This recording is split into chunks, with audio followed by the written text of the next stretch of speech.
নমস্কাৰ বন্ধুসকল নতুন এটা ভিডিও লৈ এটোজাৰ স্পৰ্টছ চেনেল লৈ আপোনালোক সকলোকে স্বাগতম জনাইছো। আজি এই ভিডিওটোত আমি সাধাৰণ জ্ঞানৰ 7টা ইম্পৰ্টেন্ট প্ৰশ্ন উত্তৰ আলোচনা কৰিম। এই প্ৰশ্নসমূহ সকলো ধৰণৰ পৰীক্ষাৰ বাবে বহুতেই ইম্পৰ্টেন্ট।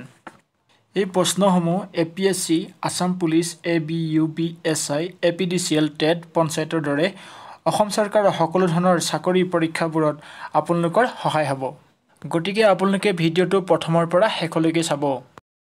আৰু যদিহে আপোনালোকে আমাৰ চেনেলটো সাবস্ক্ৰাইব কৰা নাই এনেকুৱা ধৰণৰ সাধাৰণ জ্ঞানৰ প্ৰশ্ন উত্তৰ ভিডিও পাই থাকিবলৈ চেনেলটো সাবস্ক্ৰাইব কৰি ল'ব। বলক এতিয়া আজি প্ৰশ্ন উত্তৰসমূহ আলোচনা কৰোঁ।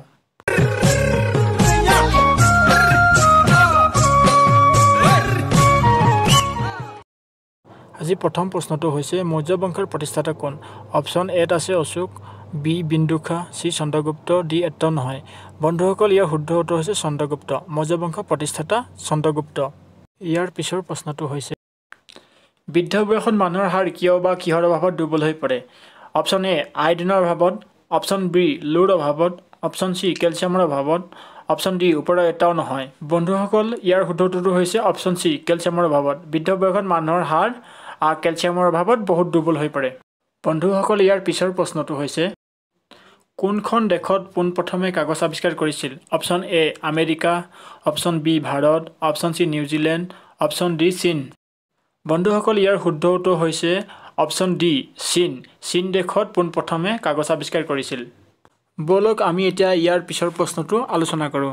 ইয়াৰ পিছৰ প্ৰশ্নটো হৈছে ৰাষ্ট্ৰীয় খেল দিৱস কোন তাৰিখে পালন কৰা হয়? Option A 7 April, option B 5 May, option C 29 August, option D 12 November. বন্ধুসকল ইয়াৰ শুদ্ধ উত্তৰটো হৈছে অপশ্যন চি 29 আগষ্ট। ৰাষ্ট্ৰীয় খেল দিৱস 29 আগষ্ট তাৰিখে পালন কৰা হয়। বলক বন্ধুসকল ইয়াৰ পিছৰ প্ৰশ্নটোনো কি আলোচনা কৰোঁ। ইয়াৰ পিছৰ প্ৰশ্নটো হৈছে পৃথিৱীৰ সৰ্ববৃহৎ খেল প্ৰতিযোগিতাখনৰ নাম কি? অপশ্যন এ বিশ্বকাপ football, option B Olympic, option C Asian games, option D Commonwealth games. বন্ধুসকল ইয়াৰ শুদ্ধ উত্তৰ হৈছে অপশ্যন বি অলিম্পিক।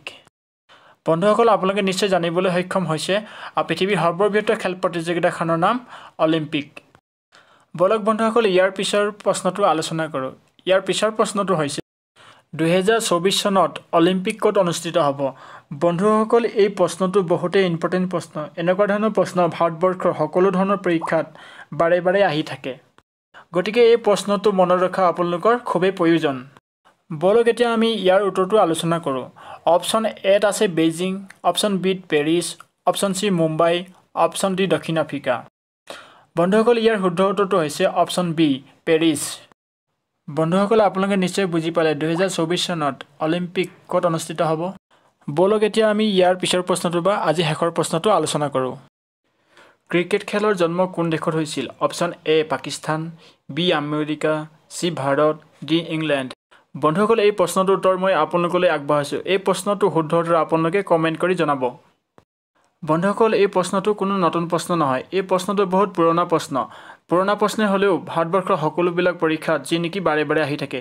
গতিকে এই প্ৰশ্নটো মনত ৰখা আপোনালোকৰ খুবেই প্ৰয়োজন।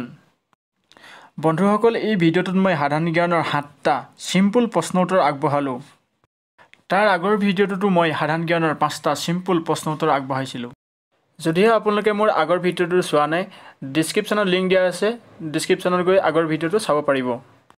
বন্ধুসকল এই দুটা ভিডিঅ'ত মই সাধাৰণ জ্ঞানৰ প্ৰশ্ন উত্তৰ আগবঢ়ালোঁ। অহা নেক্সট ভিডিঅ'ত মই আসাম পুলিচ এবিইউপিৰ হ'ব লগা ৰিটেন এক্সামৰ ওপৰত 100 নম্বৰ প্ৰশ্ন উত্তৰৰ এটা ভিডিঅ' আগবঢ়াম। সেই ভিডিঅ'টোত সম্পূৰ্ণ general knowledge, reasoning, grammar, maths সকলো ধৰণৰ প্ৰশ্ন উত্তৰ থাকিব। যদিহে আপোনালোকে আমাৰ চেনেলটো এতিয়ালৈকে ছাবস্ক্ৰাইব কৰা নাই আগৰ আৰু নতুন ভিডিঅ'বোৰ পাবৰ বাবে চেনেলটো ছাবস্ক্ৰাইব কৰিবলৈ নাপাহৰিব। Good bye.